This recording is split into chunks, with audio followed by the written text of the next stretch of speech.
WhatsApp guys, welcome back to Stop Academy. मैं मयंक पालीवाल, आपका accountancy का मेंटर। आज के इस वीडियो में हम डिस्कस करने जा रहे हैं क्लास 11 अकाउंटेंसी से chapter number 3 theory base of accounting, जिसमें बच्चों हमें कवर करना है जनरली एक्सेप्टेड अकाउंटिंग प्रिंसिपल्स और इंडियन अकाउंटिंग स्टैंडर्ड्स। यह चैप्टर इतना इंपॉर्टेंट है कि अगर आपने इस चैप्टर को समझ डाला तो आपका सब्जेक्ट हो जाएगा झींगा लाला। मतलब ये वो नींव है, ये वो फंडामेंटल्स है बच्चों, जिसपे पूरी की पूरी हमारे सब्जेक्ट की बिल्डिंग खड़ी है। तो इस टॉपिक को आप समझ सकते हैं कि कितना ज्यादा इंपॉर्टेंस मैं यहां पर दे रहा हूं, क्योंकि यहां पर अगर आपने एक बार जनरली एक्सेप्टेड अकाउंटिंग प्रिंसिपल समझ लिए ना, आपको अकाउंटिंग की वर्किंग समझ में आने लग जाएगी। तो चलिए बच्चों स्टार्ट करते हैं हम लोग इसकी मीनिंग से। मीनिंग मैं आपको समझा दूं पहले। जनरली एक्सेप्टेड अकाउंटिंग प्रिंसिपल्स हमारे लिए उन जनरल गाइडलाइंस को बोला जाता है जो कि अकाउंटिंग करते वक्त हमारी हेल्प करेंगे। तो जनरल एक्सेप्टेड अकाउंटिंग प्रिंसिपल्स वो जनरल गाइडलाइंस हैं जो कि हमें अकाउंटिंग करते वक्त हेल्प करती हैं। इन्हें जनरली एक्सेप्टेड इसलिए बोला गया है क्योंकि ऑल ओवर द वर्ल्ड के अकाउंटेंट्स इन्हें जो है बच्चों फॉलो करते हैं, सो दैट सबके जो फाइनेंशियल स्टेटमेंट्स हैं वो एक जैसे बने। समझ गए आप लोग कितने इंपॉर्टेंट है हमारे लिए। इसको डिफिनेशन में यहाँ पे आपको डिफाइन करके दिखा देता हूं।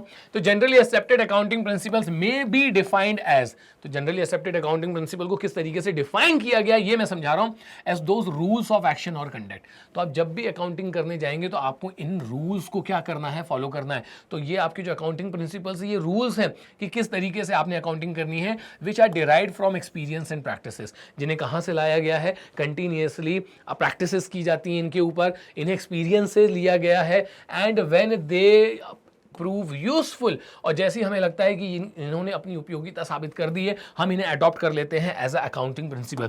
तो पहले मैं इसका मीनिंग अगर आपको बताऊं तो जनरल एक्सेप्टेड अकाउंटिंग प्रिंसिपल्स उन जनरल गाइडलाइंस को बोला जाता है जो कि हमें अकाउंटिंग करते वक्त क्या करते हैं, हेल्प करते हैं। अगर मैं इसको डिफाइन करने की कोशिश करूं तो जनरली एक्सेप्टेड अकाउंटिंग प्रिंसिपल्स उन रूल्स ऑफ एक्शन को बोला जाता है जिन्हें डिराइव किया गया है एक्सपीरियंसेस से और प्रैक्टिसेस से, और अगर ये यूजफुल साबित होते हैं तो हम इन्हें अडॉप्ट कर लेते हैं एज ए अकाउंटिंग प्रिंसिपल। एकदम क्लियर। अब बच्चों हम बात करेंगे कि इसकी नेसेसिटी क्या है। तो जनरली एक्सेप्टेड अकाउंटिंग प्रिंसिपल्स की हमें जरूरत क्यों पड़ती है वो हम लोग यहां पे समझ लेते हैं। Accounting principles are needed to make financial statements uniform. बहुत ही इंपॉर्टेंट टर्म है बच्चों यहां पर आप लोगों के लिए, यूनिफॉर्मिटी। फाइनेंशियल स्टेटमेंट सबके फाइनेंशियल स्टेटमेंट एक जैसे बने, इसलिए सभी लोग जनरली एक्सेप्टेड अकाउंटिंग प्रिंसिपल्स को क्या करते हैं, फॉलो करते हैं। आप खुद ही सोच के देखिए, एक कोई ऐसी कंपनी है जो कि अलग तरीके से अकाउंटिंग कर रही है, एक कोई कंपनी है जो कि दूसरे तरीके से अकाउंटिंग कर रही है, तो क्या मैं उन दोनों को आपस में कंपेयर कर सकता हूं उनकी अकाउंटिंग इंफॉर्मेशन को? नो सर, आप कंपेयर नहीं कर सकते। हम जितनी भी कंपनीज है उनके फाइनेंशियल स्टेटमेंट्स को तभी कंपेयर कर सकते हैं जब उनके फाइनेंशियल स्टेटमेंट एक कॉमन प्लेटफॉर्म पे बने हो, जिन्हें हम क्या बोलते हैं, जनरली एक्सेप्टेड अकाउंटिंग प्रिंसिपल्स। तो यूनिफॉर्मिटी के लिए बेसिकली ये प्रिंसिपल्स बनाए गए हैं। तो accounting principles are needed to make financial statement uniform so that their utility can be enhanced and understood by all the users.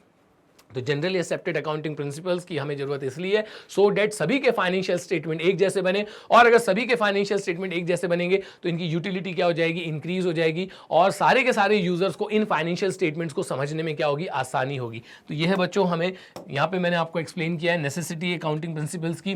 अब हम आगे चलते हो, हमारा अगला टॉपिक जो निकल कर आएगा वो रहेगा फंडामेंटल अकाउंटिंग असम्पशंस। देखो नाम से ही साउंड कर रहा है, ये वो अकाउंटिंग प्रिंसिपल्स हैं जिन्हें अकाउंटिंग करते वक्त फॉलो करना ही पड़ेगा। इन प्रिंसिपल्स के बिना तो आप अकाउंटिंग कर ही नहीं सकते। They are presume to have been followed in preparing the annual accounts.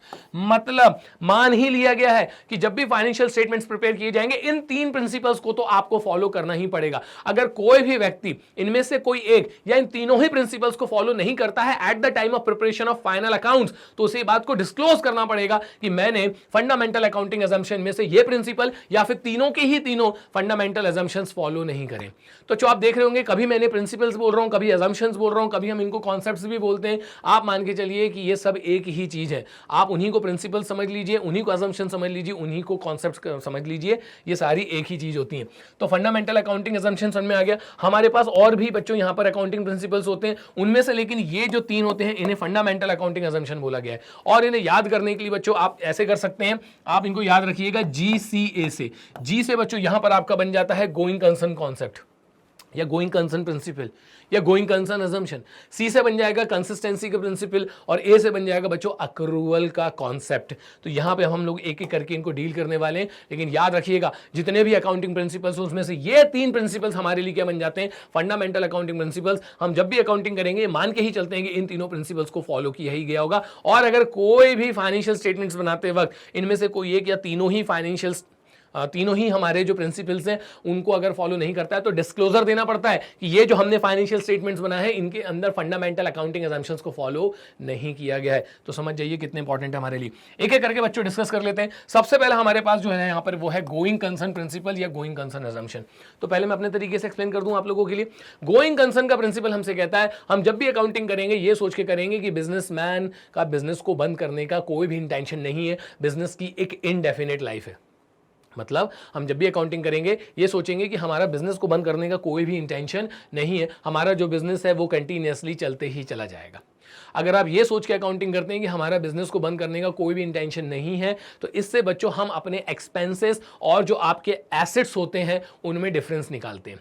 ऐसे खर्चे जिनको आपने एक तरीके से उनकी सर्विसेज को यूज कर लिया है उनको हम करंट ईयर में एक्सपेंस बना के क्लोज कर देते हैं, और ऐसे खर्चे जिनको अभी यूज करना बाकी है उनको हम एसेट बना के क्या करते हैं अगले साल में यूज करने के लिए बैलेंस शीट में लेके चले जाते हैं। आ रही है आपको मेरी बात समझ में? मैं आपसे यहाँ पे ये कहना चाह रहा हूं कि अगर आप ये सोच के बिजनेस करेंगे कि मेरा बिजनेस तो बहुत लंबे समय तक चलने वाला है तो उसमें हम लोग डिफरेंस कर लेते हैं एक्सपेंसेस और एसेट में।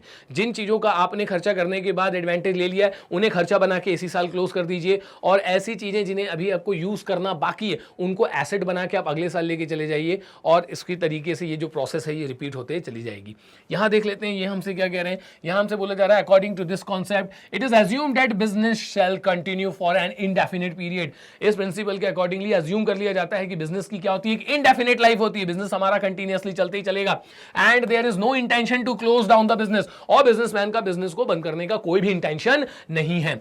It is because of this concept that a distinction is made between capital expenditure and revenue expenditure. और इसी प्रिंसिपल के कारण बच्चों कैपिटल एक्सपेंडिचर और रेवेन्यू एक्सपेंडिचर में डिस्टिंक्शन किया जाता है। अगर आप ये सोच के बिजनेस करोगे कि भाई मैं तो बस एक ही साल बिजनेस करूंगा तो आप क्या करेंगे, आप अपने एक्सपेंस को भी एक्सपेंस ट्रीट कर लेंगे और जो एक्सपेंडिचर है जिन्हें एसेट बोला जाता है उनको भी एक्सपेंस ट्रीट कर लेंगे।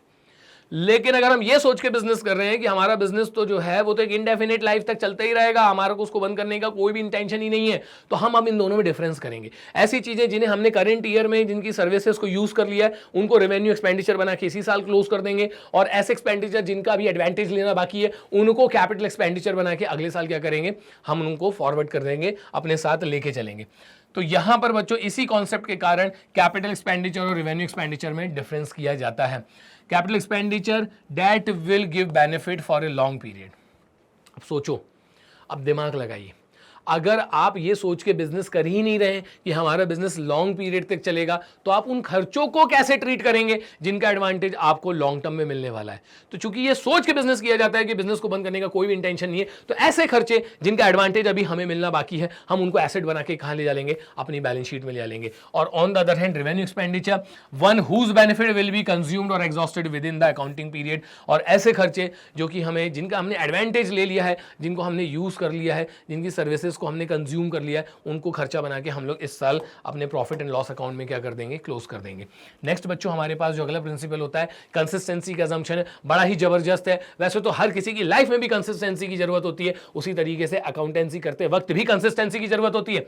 अकॉर्डिंग टू दिस कन्वेंशन, अब कन्वेंशन भी बोल सकते हो, the policies and methods once selected and adopted should be applied consistently year after year to achieve comparativity to accounting data।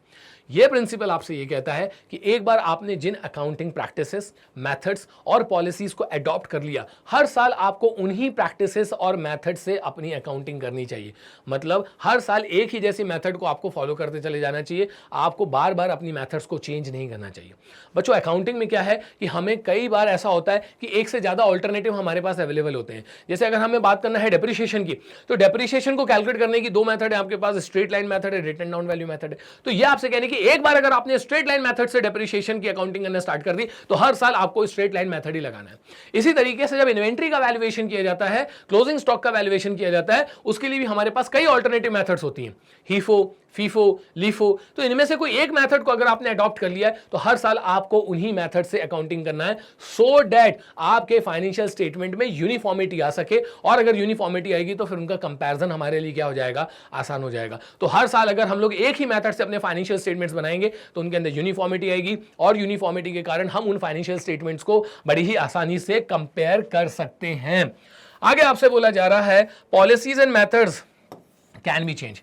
तो ऐसा नहीं है कि एक बार अगर हमने मेथड्स को अडॉप्ट कर लिया तो हम चेंज नहीं कर सकते, ठीक है, ध्यान से सुनिएगा। वैसे तो ये हमसे क्या कह रहे हैं कि एक बार जिन मेथड्स और प्रैक्टिसेस को अडॉप्ट कर लिया उनको चेंज नहीं करना है, हर बार उन्हीं को फॉलो करना है, लेकिन ऐसा नहीं है कि उन्हें चेंज नहीं किया जा सकता। उन्हें इन 3 ग्राउंड्स पे चेंज किया जा सकता है। पहला आपसे कह रहा है कि it is an accordance with accounting standards. Accounting standard आपसे कहता है कि अभी जो मेथड आप यूज कर रहे थे वो गलत है, ये वाली मेथड हटाइए, हम जो मेथड बता रहे हैं उस मेथड से अकाउंटिंग करिए। दूसरा आपका होता है कंप्लायंस विद लॉ। कानून अगर आपसे कहता है कि अगर आप गलत मेथड यूज कर रहे हैं तो आपको अपनी मेथड को क्या करना पड़ेगा, चेंज करना पड़ेगा। और तीसरा होता है बच्चों, change in policy method can reflect better picture in final accounts. अगर हम ये प्रूव करके दिखा दें कि नई वाली मेथड हमारी पुरानी वाली मेथड के कंपैरिजन में ज्यादा बेहतर तरीके से फाइनेंशियल स्टेटमेंट्स को शो करती है, फाइनेंशियल इंफॉर्मेशन को डिस्क्लोज करती है, तो भी आप अपनी मेथड्स को चेंज कर सकते हैं। तो कंसिस्टेंसी का प्रिंसिपल कहता है एक बार जिन मेथड्स को अडॉप्ट कर लिया हर साल उन्हीं मेथड्स से अकाउंटिंग करते चले आइए, लेकिन ऐसा नहीं है कि मेथड को चेंज नहीं किया जा सकता। 3 ग्राउंड पर मेथड्स को चेंज किया जा सकता है, as per accounting standards, compliance with law. और तीसरा होता है अगर आप ये प्रूफ करके दिखा दें कि नई वाली मेथड जो है पुरानी वाली मेथड से ज्यादा बेहतर तरीके से हमारी अकाउंटिंग इंफॉर्मेशन को शो कर सकती है, तो आप मेथड्स को चेंज भी कर सकते हैं। और लास्ट होता है बच्चों अक्रूअल अजम्पशन, बड़ा ही जबरदस्त है। एक चीज बता दूं, ये पूरी की पूरी अकाउंटेंसी की आत्मा है, ये पूरी की पूरी अकाउंटेंसी की आत्मा है। अक्रूअल का प्रिंसिपल हमसे कहता है कि जब जो ट्रांजैक्शन हो जाए उस ट्रांजैक्शन को तभी रिकॉर्ड कर लो, इर्रिस्पेक्टिव कि वो सेटल कब हो रहा है। फिर से सुनिए, जब जो ट्रांजैक्शन हो जाए उसको तभी रिकॉर्ड कर लीजिए, इट डजंट मैटर कि वो सेटल कब हो रहा है। यहां देखेंगे बच्चों, फिर उसको रीड करके हम लोग समझ लेंगे। 25 ऑफ मार्च को बच्चों मैं आप लोगों को जो है गुड्स बेच रहा हूं, ठीक है, और इसका जो पैसा है ना वो मुझे आप लाके दे रहे हैं 5 अप्रैल को। तो गुड्स मैंने आपको कब बेचे सर? गुड्स आपने हमको बेचे 25 मार्च को, और आप मुझे उसका कैश कब दे रहे हैं? 5 अप्रैल। तो मैंने जो यहाँ पे गुड्स बेचे जिसको हम लोग क्या कहते हैं, सेल्स, मैं उसको सेल्स कब मानूं? जब मैंने आपको गुड्स बेचे या जब आपने मुझे कैश दिया? तो मेरी बातों को यहाँ पर अप्लाई करिए। जब जो ट्रांजैक्शन हो जाए उस ट्रांजैक्शन को तभी रिकॉर्ड कर लो, इर्रिस्पेक्टिव वो सेटल कब हो रहा है। तो आपने मेरे साथ ट्रांजैक्शन में एंटर कब हुए थे? आप मेरे साथ ट्रांजैक्शन में एंटर हुए थे 25 मार्च को। तो बच्चों मैं इसको इनकम भी कब की मानूंगा? 25 मार्च को। मैं इसको सेल्स भी कब की मानूंगा? 25 मार्च को, इर्रिस्पेक्टिव कि वो कैश में सेटल कब हो रहा है? 5 अप्रैल को। बिल्कुल इसी तरीके से हम लोग समझ सकते हैं बच्चों कि मुझे आपको सैलरी देनी होती है 5 एवरी मंथ, मुझे आपको सैलरी देनी होती है 5 एवरी मंथ, लेकिन ये सैलरी मैं 5 की जगह कब पे कर रहा हूँ? 10 को पे कर रहा हूँ आपको। तो आप मुझे बताइए कि मैं इसको सैलरी नाम का एक्सपेंस किस डेट का मानूंगा? 5 का मानूंगा कि 10 का मानूंगा? भाई मेरे ऊपर ऑब्लिगेशन किस दिन से आ गया है सर? 5 से आ गया है। वो बात अलग है कि मैं इसको सेटल कब कर रहा हूँ? मैं इसको सेटल कर रहा हूँ 10 को। तो इसको सैलरी बना के कब रिकॉर्ड किया जाना चाहिए मुझे? 10 को या फिर 5 को? सर 5 को। तो एक बार वापस से समझ लो बच्चों, क्योंकि बहुत ही इंपॉर्टेंट प्रिंसिपल्स में से ये एक है। जब जो ट्रांजैक्शन हो जाए उसको तभी रिकॉर्ड कर लो, इट डजंट मैटर कि वो कैश में कब सेटल हो रहा है। एक चीज और मैं आपको बता दूं, इसी से हमको पता चलता है बच्चों कि एक्सपेंस को एक्सपेंस बना के कब रिकॉर्ड करना है और इनकम को इनकम कब बना के रिकॉर्ड करना है। तो एक्सपेंस को एक्सपेंस बना के रिकॉर्ड करने के लिए जिस दिन से आपके ऊपर ऑब्लिगेशन आ जाएगा कि भाई हमने पे करना है, उसी दिन आप उसको एक्सपेंस बना लीजिए, इर्रिस्पेक्टिव आप उसको कैश में कब पे करते हैं।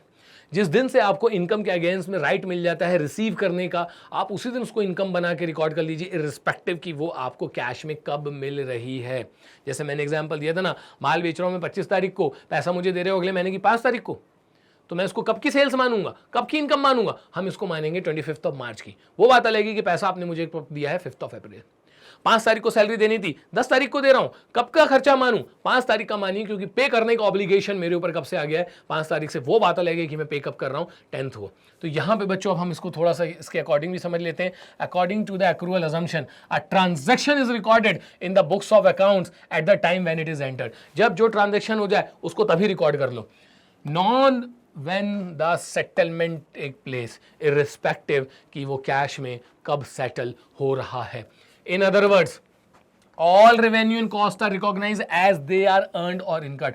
खर्चों को खर्चा वैसे ही मान लो जैसे ही वो हो जाते हैं, इनकम को इनकम तभी मान लो जैसे ही रिसीव करने का राइट मिल जाता है, इर्रिस्पेक्टिव कैश कब आ रहा है या कैश कब जा रहा है। देखो यहां पर भी वही लिखा हुआ है, and not as money is received और paid. This assumption is the core of accounting system. मैंने इसको स्टार्ट करने से पहले ही बोल दिया था, ये अकाउंटेंसी की आत्मा है, ये कोर है भैया हमारे पूरे के पूरे अकाउंटिंग सिस्टम का। And for companies it is mandatory to keep the accounts on accrual basis under the Companies Act. और कंपनीज एक्ट ने तो भाई कंपलसरी करके रखा है कि जितनी भी कंपनीज रजिस्टर्ड है एज पर कंपनीज एक्ट, सबके लिए मैंडेटरी है कि जब भी वो अकाउंटिंग करें उन्हें एक्रूअल अजम्पशन फॉलो करना ही पड़ेगा। तो यहां बच्चों आज हमने इस चैप्टर का इंट्रोडक्शन ले लिया है। इसके अलावा हमारे पास जितने भी रिमेनिंग प्रिंसिपल्स हैं वो सारे के सारे प्रिंसिपल्स हम लोग डिस्कस करेंगे बच्चों अब अपने अगले लेक्चर में। थैंक्स फॉर वॉचिंग, मिलते हैं अगले वीडियो में। जय हिंद।